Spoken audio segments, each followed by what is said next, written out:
Ayan guys, gulat kayo no, ang haba ng ice cream ko.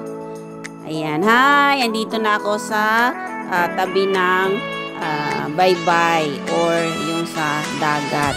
Ayan guys, o diba malamig talaga dito guys kasi maraming puno. Ayan yung MRT station na binabaan ko kanina. Ayan, o diba ang ganda ng tingnan. Napaka-maaliwalas ng panahon. Mainit, pero mahangin siya. Kumbaga yung sinag ng araw talagang walang hahad lang sa sinag ng araw. Pero mahangin kasi nga nasa tabi tayo ng dagat. O, ayan, kita nyo yan guys. O diba ang lawak-lawak. At ang linis pa. Hindi ako doon sa hindi, ayun o, ang daming tao. Hindi ako dumaan doon kasi ayoko sa madaming tao. O yan, dito ko binili yung aking ice cream na strawberry flavor. Ayan, o diba ang pagkahaba-haba?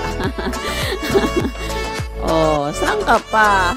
Kinagat ko na yung pinakadulo kasi ang haba niya, natutunaw na. O, di, kain na. O, kayo, meron kayong yan? Char.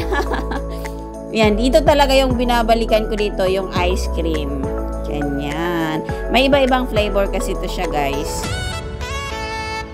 Ayan. Tapos na akong kumain ng ice cream, guys. O, ayan na. Ikot-ikot na naman ako. Tunawin yung kinain ko. Ayan. O, diba? Ang ganda ng, ganda ng dagat. Tahimik yung dagat. Ayan. Marami dito, guys, yung mga namimingwit. Ayan. Diba? Napakainit. Pero hindi mo maramdaman yung masyadong init kasi nga mahangin siya. Napaka-blue ng dagat. Ayan. Ang linis-linis, diba? Oh, parang kung sa Pilipinas, parang siya, Baywalk, parang ganun. Maraming mga tinda dun sa marami din puno doon, pero hindi ako pumunta doon kasi madaming tao. Ayoko na madaming tao. Ayan guys, si kuya ay namimingwit dito. Ayan, may maraming isda. Pinapaano din nila. O, diba? Yan, naglalakad ako hanggang doon yan, sa dulo. Papakita ko sa inyo guys yung pwede kasing sumakay ka ng bangka tapos tatawid ka doon sa kabila yung ayan dito guys, sasakay ng bangka, tatawid doon sa kabila. Kaso nga lang hindi ako sumakay dahil nakita ko yung pila pagkahaba-haba. Ayan, tinamad ako kaya ito na lang, balik ulit, lakad-lakad. Ayan, mas mabuti pa dito. Ayan maraming isda dyan. Binibigyan kasi ni kuya ng pagkain. Ayan lang guys. Ayan, napakita ko na sa inyo. Ito yung tinatawag pala na tamsuy. Tamsuy or tamswe. Parang ganun yung spelling eh. Ayan, maraming Pinoy dito. Ayan, pasyalan ng mga Pinoy. Pero marami din kasi parang night market din siya. Doon sa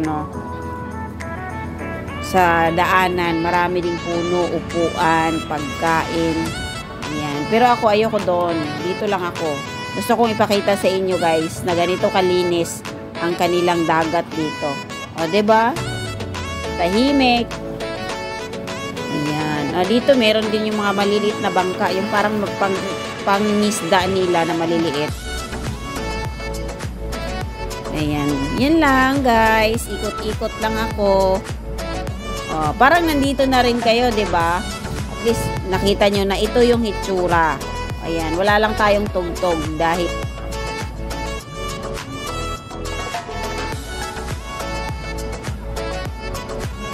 yan, kalinis ang paligid. Yan. Oh, 'di ba, guys? Oh, ayan na. Malapit na akong uuwi. Ayan. Ganun lang kadali ang aking pamamasyal. Hindi naman ganun kadali. Sino-shortcut ko lang. Papakita ko lang sa inyo kung ano yung mga tanawin dito. Ayan, si Lolo, si Lola, nagsasayaw sila. Marami yan sila guys. By grupo yan sila. Ayan.